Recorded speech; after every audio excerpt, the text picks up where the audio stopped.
किस पार्टी ने ठान लिया है और आने वाला दिन में तो बोलना है कि मोदी बाबू का सरकार को एक्सपायर डेट हो गया है। दिल्लीতে পরিবর্তন চাই, দিল্লীতে পরিবর্তন চাই, দিল্লীতে পরিবর্তন চাই। There are so many CPM channel I know. I cannot reply the CPM channel.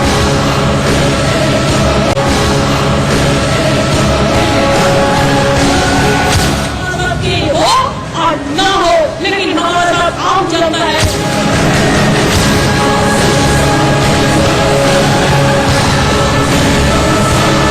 जो जिधर में स्ट्रॉन्ग हो वो उधर में लड़ाई करे।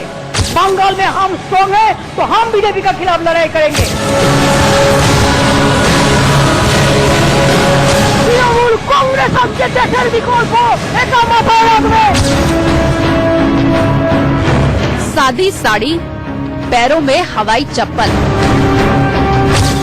कंधे पर एक थैला और तमतमाता चेहरा।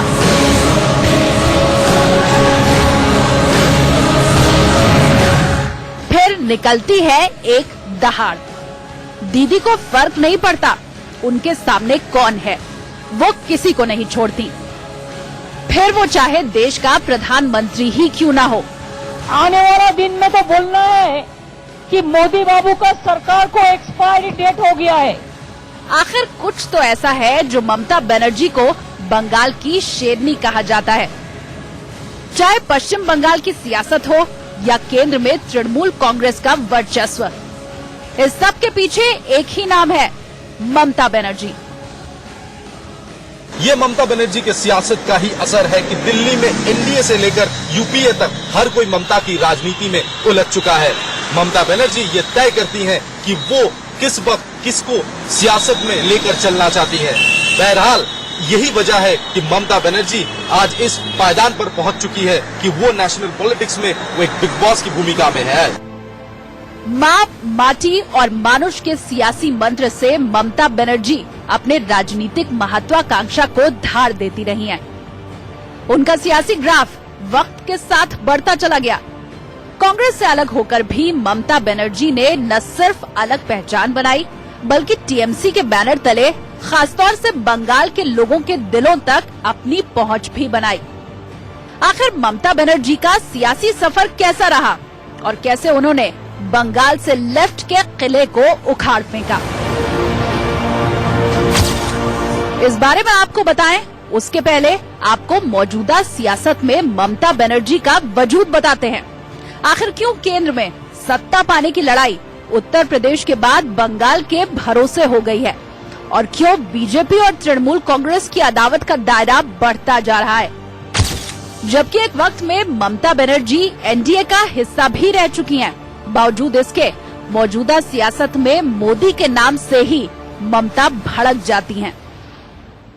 कभी कभी बोलता है उसका लीडर कौन होगा। अरे हमारा इतना लीडर है, लीडर नहीं है। आपका पार्टी लीडरलेस हो गया है, इसके लिए आपका एक ही प्रेसिडेंट और एक ही प्राइम मिनिस्टर है।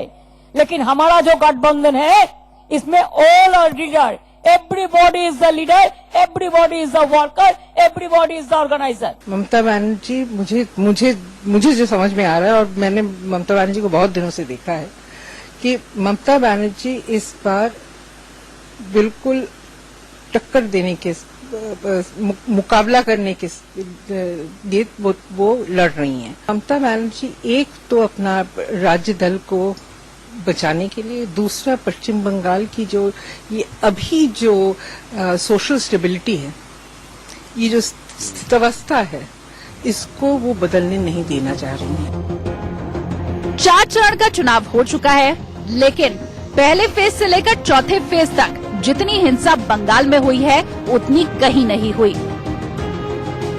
सियासत के जानकारों की माने तो बंगाल में 42 सीटों को लेकर बीजेपी और टीएमसी में जबरदस्त खींचतान है और यही खींचतान चुनाव वाले दिन खून खराबे में बदल जाती है।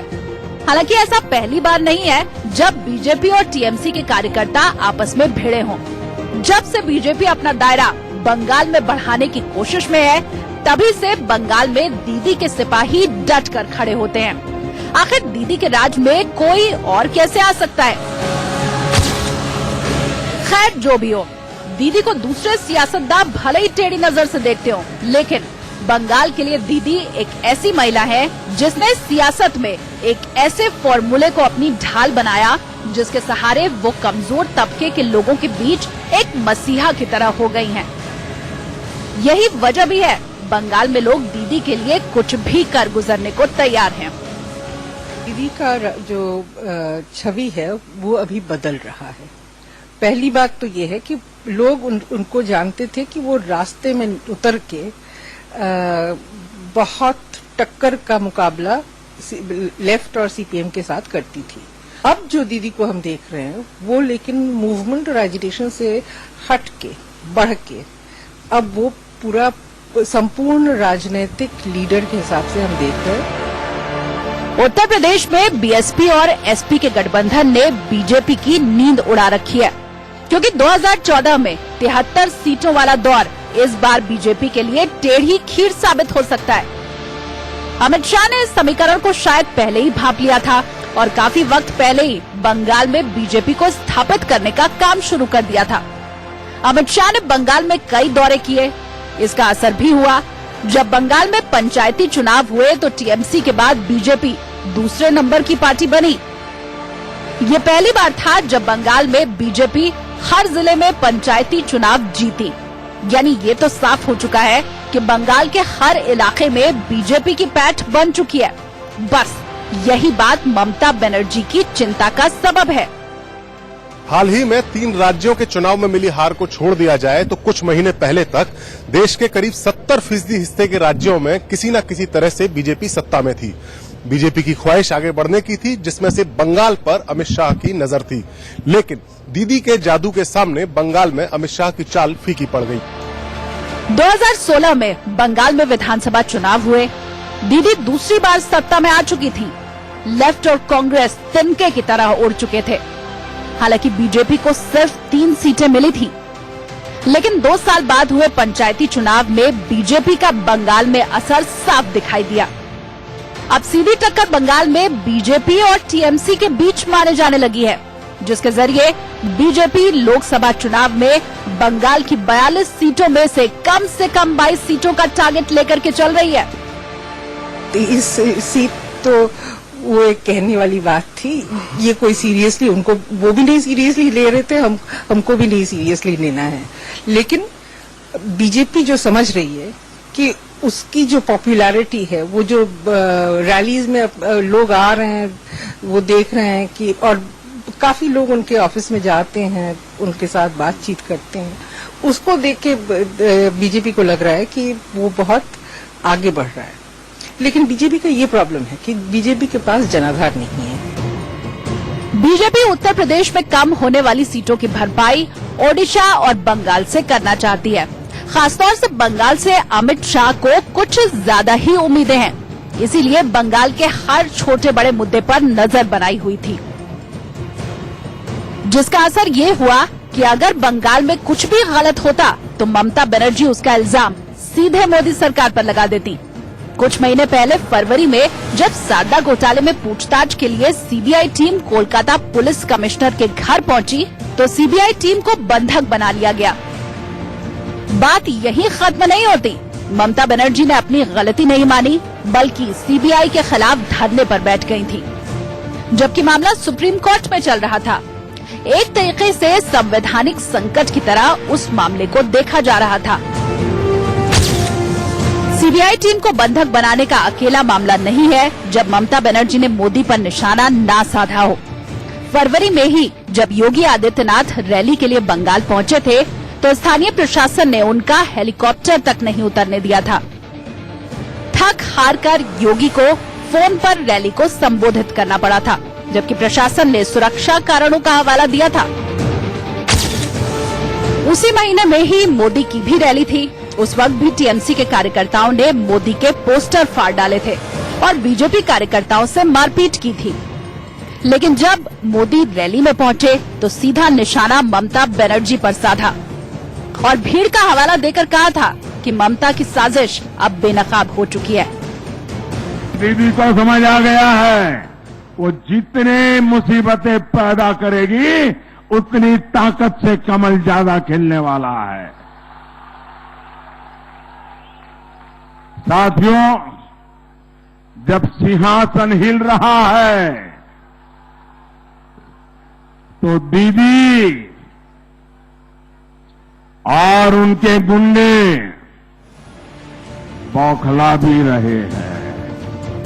दरअसल बंगाल में चल रही मौजूदा सियासत को इस तरीके से समझना होगा कि अब से पहले टीएमसी विरोधी वोट लेफ्ट या फिर कांग्रेस के खाते में जाता था, लेकिन पिछले 5 सालों में वोट बैंक शिफ्ट हो रहा है।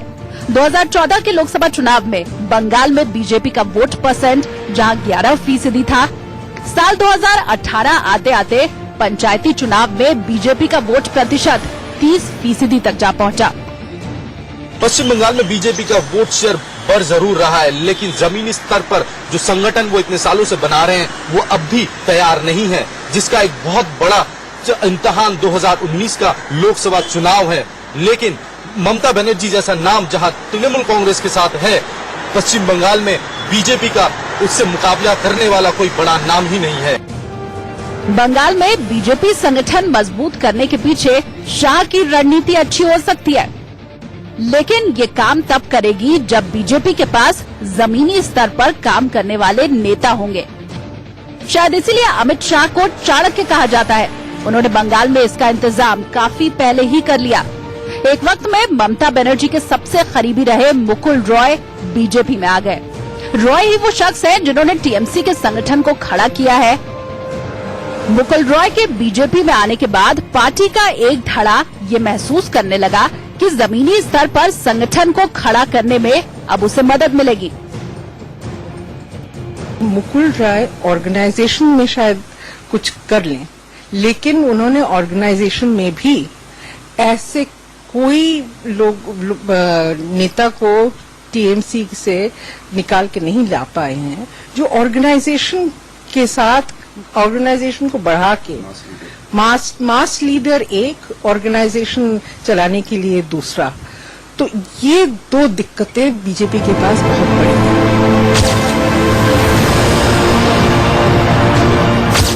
ममता दीदी के बंगाल में बीजेपी कमल खिलाना चाहती है, इसलिए अमित शाह ने पूरी रणनीति तैयार की है। जमीनी स्तर पर संगठन मजबूत किया जा रहा है। इसके अलावा बयानों के जरिए ममता पर खूब प्रहार भी किया जा रहा है। बंगाल में बीजेपी अपना वजूद दिखाने के लिए बार बार कुछ ऐसा कर रही है जिससे ममता का वोट बैंक खिसके। पीएम मोदी ने भी एक बयान दे डाला जिसमें कहा कि टीएमसी के 40 एमएलए बीजेपी के संपर्क में हैं। दीदी, आपकी जमीन खिसक चुकी है और दीदी देख लेना, 23 तारीख को जब नतीजे आएंगे, चारों तरफ कमल खिलेगा तो तुम्हारे विधायक भी आपको छोड़ करके भाग जाएंगे। दीदी देख लेना, आज भी दीदी तुम्हारे 40 विधायक मेरे संपर्क में है, आज भी। मोदी के बयान पर ममता ने पलटवार करते हुए हॉर्स ट्रेडिंग का आरोप लगा दिया। बीजेपी मानकर चल रही है कि सत्ता की चाबी बंगाल से भी मिल सकती है, इसलिए बंगाल में दूसरे राज्यों के मुकाबले मोदी ने ज्यादा रैलियां की हैं। चुनावों की तारीख के ऐलान के पहले ही मोदी और योगी बंगाल में रैली कर चुके थे। इस बीच अमित शाह और मोदी को ये भी अंदाजा है कि अगर बहुमत में कुछ सीट कम पड़ी तो दीदी तब भी काम आ सकती हैं। हालांकि ममता बनर्जी इतनी कड़वाहट के बाद एनडीए में शामिल होंगी, ये अलग बात है। लेकिन मोदी ने अक्षय कुमार के साथ एक गैर राजनीतिक इंटरव्यू में बताया था कि दीदी और उनके बीच सियासी लड़ाई अलग है, जबकि दीदी उनके लिए हर साल कुर्ते और मिठाइयाँ भेजती हैं। आपको हैरानी होगी, और वैसे मैं ये बोलूंगा तो चुनाव में मेरा नुकसान भी हो सकता है लेकिन ये ममता दीदी साल में आज भी मुझे 1-2 कुर्ते खुद सिलेक्ट करने जाती है और मेरे लिए 1-2 कुर्ते भेजती है।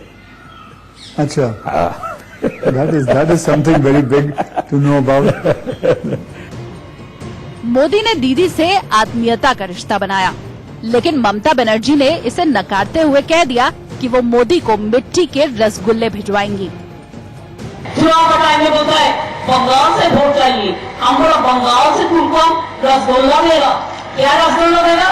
ऐसा मिठाई नहीं देगा, हम मिट्टी से मिठाई बनाएगा और उसमें कापूर दे देगा। जैसे लड्डू में किशमिश और काजू बादाम देते हैं ना, वैसे मिट्टी में लड्डू है और उसमें कापूर लगेगा और पूरा दांत तोड़, और उसमें कापूर लगेगा और पूरा दांत तोड़ देगा, पूरा ऐसे ऐसे मिठाई देगा। दीदी ने घोषणा की है कि वो अब मुझे बंगाल की मिट्टी और पत्थरों से बना रसगुल्ला खिलाना चाहती है। वाह, क्या सौभाग्य है। दीदी मुझे बंगाल की मिट्टी और पत्थरों से बना रसगुल्ला खिलाएगी। महापुरुषों के पैरों की धूल, बंगाल की माटी, भाइयों बहनों, वो माटी, उसका रसगुल्ला मोदी को मिलेगा। ये तो मोदी के लिए प्रसाद होगा, प्रसाद। ऐसा नहीं है कि ममता बनर्जी का गुस्सा सिर्फ मोदी पर ही निकलता हो। राहुल गांधी के खिलाफ भी ममता ने खूब बयान दिए हैं। ये तब की बात है जब पश्चिम बंगाल में टीएमसी से गठबंधन की संभावना खत्म हो चुकी थी। दरअसल ममता बनर्जी इस बात को बखूबी जानती हैं कि फिलहाल वो बंगाल में काफी मजबूत स्थिति में है, जबकि कांग्रेस और लेफ्ट खुद हाशिए पर जा चुके हैं। ऐसे में अगर ममता बनर्जी कांग्रेस के साथ जाती हैं, तो ये टीएमसी के लिए घातक साबित होता है, जबकि लेफ्ट के खिलाफ ही चुनाव लड़कर टीएमसी सत्ता में आई थी। इसलिए ममता बनर्जी एक साथ 3 पार्टियों के खिलाफ डटी हुई हैं, लेकिन मुकाबला इस बार बीजेपी और टीएमसी के बीच हो चला है। पश्चिम बंगाल में इस बार जुबानी और जिस्मानी दोनों ही मामलों में देश का सबसे हिंसक चुनाव लड़ा जा रहा है। यही वो प्रदेश है जहां मोदी और शाह को दीदी जबरदस्त टक्कर दे रही हैं। बीजेपी को जवाब देते हुए ममता एक भी शब्द ऐसा नहीं बोलती जिससे लगे कि वो बचाव की मुद्रा में है या पीड़ित है। और अगर किसी ने उनका माखौल उड़ाया तो समझ लीजिए उनकी खैर नहीं। ममता बनर्जी की सियासत सिर्फ बंगाल तक ही सीमित नहीं है। बेशक बंगाल में महज 42 लोकसभा सीटें हों, लेकिन उनकी राजनीति केंद्र की सत्ता को हिलाने का दमखम रखती है। यही वजह है कि ममता बनर्जी यूपीए और एनडीए दोनों सरकारों में मंत्री रह चुकी हैं। इस वक्त ममता बनर्जी के साथ जितना बिटर रिलेशनशिप है और जिस जगह से वो अपने आप को नेशनल लीडर के हिसाब से देख रही हैं, जहाँ पे वो पूरा फेडरल स्ट्रक्चर, कॉन्स्टिट्यूशन, संविधान एक्सेट्रा ये सब देख रही हैं, वहाँ पे ममता बनर्जी के लिए कोई कॉम्प्रोमाइज करना बीजेपी के साथ नामुमकिन हो चुका है। अगर वो करें तो उनका पश्चिम बंगाल में उनका अस्तित्व खत्म हो जाएगा। ममता एक जिद्दी किस्म की नेता हैं, जो ठान लेती हैं वो करके रहती हैं, और उनकी यही बात उनके समर्थकों को काफी पसंद भी आती है। 18 साल पहले राइटर्स बिल्डिंग से उन्हें जबरन निकाले जाने के बाद ममता ने कसम खाई थी कि वो कभी भी इस इमारत में कदम नहीं रखेंगी, और ममता ने वो कसम 18 साल तक निभाई और 20 मई 2011 को बतौर मुख्यमंत्री इस इमारत में प्रवेश किया। 18 साल पहले ममता बनर्जी एक बलात्कार पीड़िता के साथ राइटर्स बिल्डिंग में उस वक्त के पश्चिम बंगाल के मुख्यमंत्री ज्योति बसु के चैम्बर के सामने धरने पर बैठी थी। ममता बनर्जी उस वक्त कांग्रेस की नेता थीं और केंद्र सरकार में राज्य मंत्री थीं। ममता का आरोप था कि राजनीतिक संरक्षण के चलते बलात्कार के आरोपी को गिरफ्तार नहीं किया जा रहा है। उस वक्त पश्चिम बंगाल के सीएम ज्योति बसु थे। वो ममता के धरने पर बैठने के बावजूद उनसे मिले बिना चले गए। उनके जाने के बाद ममता बनर्जी को जबरन राइटर्स बिल्डिंग से बाहर धकेल दिया गया, जबकि ममता उस वक्त केंद्र में मंत्री थी। ममता बनर्जी को तब राज्य सचिवालय से जबरन बाहर निकाला गया। अब तत्कालीन joint commissioner of crime Gautam Mohan Chakraborty ने थोड़ी ही दूर स्थित जो पुलिस मुख्यालय है वहां पर ममता बनर्जी को ले जाकर सेंट्रल लॉकअप में बंद कर दिया। हालांकि तब वो केंद्रीय मंत्री थी। ममता बनर्जी ने अपने साथ हुए इस अपमान पर एक कसम खाई थी कसम थी कि वो जब तक लेफ्ट शासन को बंगाल से खत्म नहीं कर देंगी तब तक राइटर्स बिल्डिंग में कदम नहीं रखेंगी। ममता ने अपनी कसम को 18 साल तक निभाया और 34 साल के लेफ्ट राज को ध्वस्त करने के बाद बतौर मुख्यमंत्री राइटर्स बिल्डिंग में कदम रखा। लेफ्ट अंदर से बहुत ही वीक हो चुकी थी जब ममता बनर्जी ने उस पर धावा बोला, और जब उन्होंने जबरदस्त मूवमेंट के हिसाब से उन्होंने लेफ्ट को अटैक करना शुरू किया और बहुत ऑर्गेनाइज्ड वे से उन्होंने शुरू किया, तब जनादेश जो है वो लेफ्ट से हट के ममता बनर्जी, क्योंकि लोग तंग हो चुके थे लेफ्ट की जबरदस्ती के साथ, तो ये कुछ लेफ्ट का अपना जो प्रॉब्लम्स थी, लेफ्ट की अपनी प्रॉब्लम्स और ममता की जो अटैक, ये दोनों एक साथ मिलके ममता को एक पावर की शिखर पे बैठा दिया है। ममता बनर्जी आज भी उसी तेवर में है और पश्चिम बंगाल की पहली महिला मुख्यमंत्री के तौर पर सियासत की नई कहानी लिख चुकी हैं। दूसरी बार सत्ता में वापसी के बाद भी साधारण तरीके से रहना पसंद करती हैं। ममता ने पहली बार सीएम बनने के बाद कहा भी था, हाँ मैं मुख्यमंत्री हूँ, लेकिन मैं आम आदमी कहलाना पसंद करूंगी। ये बंगाल की दूसरी आजादी है, ये माँ, माटी और मानुष की जीत है, ये लोकतंत्र की जीत है। राज्य में विकास के लिए हफ्ते के 7 दिनों तक रात दिन लगातार काम करना पड़ेगा तो करेंगी। शनिवार और रविवार को भी छुट्टी नहीं लेंगी। ममता ने छात्र जीवन के शुरुआती दिनों से ही राजनीति में दिलचस्पी लेनी शुरू कर दी थी और 1970 के दशक में वो कांग्रेस की सक्रिय कार्यकर्ता बन गई थी। इसके बाद 1976 में ममता बंगाल महिला कांग्रेस की महासचिव बन गई थी। ममता बनर्जी शुरुआत से ही गुस्सेल तेवर वाली रही है। जयप्रकाश नारायण के कार के बोनट पर कूदकर ममता सुर्खियों में आई। इसके बाद बंगाल की राजनीति में स्थान बनाती ही चली गई। इतना ही नहीं, 1984 के चुनाव में जादवपुर सीट से सोमनाथ चटर्जी को हराकर ममता बनर्जी सबसे युवा सांसद बनने का इतिहास रचा। ममता बनर्जी ने अपना सियासी सफर तो कांग्रेस से शुरू किया था, लेकिन 1998 में कांग्रेस से अलग होकर टीएमसी यानी तृणमूल कांग्रेस बना ली। इसके बाद 1999 में एनडीए की महागठबंधन सरकार में वो रेल मंत्री रही। ममता बनर्जी यूपीए सरकार में भी मंत्री रह चुकी हैं। 2004 में उन्हें कोयला मंत्रालय दिया गया, जबकि 2009 की यूपीए सरकार में वो रेल मंत्री बनी। लेकिन इस बीच वो बंगाल को नहीं भूल पा रही थी, इसीलिए बंगाल में लगातार काम कर रही थी। नवंबर 2006 में ममता को सिंगूर में टाटा मोटर्स की प्रस्तावित कार परियोजना स्थल पर जाने से जबरन रोका गया। वो मोटरसाइकिल पर बैठकर विवादित स्थल पर जा रही थी। कई सालों तक बंगाल में ममता का संघर्ष जारी रहा और उसका फल 2011 में मिला, जब लेफ्ट के 34 साल के शासन ने ममता को उखाड़ फेंका। ममता की सियासत का दायरा बढ़ने लगा था। उन्होंने 2012 में टीएमसी के दिनेश त्रिवेदी को रेल मंत्री बनवाया। नंदीग्राम में हिंसा के बाद यूपीए सरकार पर दबाव बनाकर ये फैसला कराया था। शायद यही ममता की सियासत का अंदाज है। वो हर सूरत में अपना काम करा लेती हैं, लेकिन इस बार हालात अलग हैं।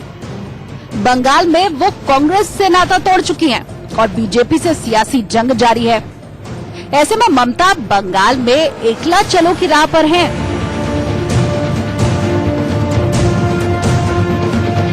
चुनाव के बाद क्या हालात बनते हैं ये कहा नहीं जा सकता।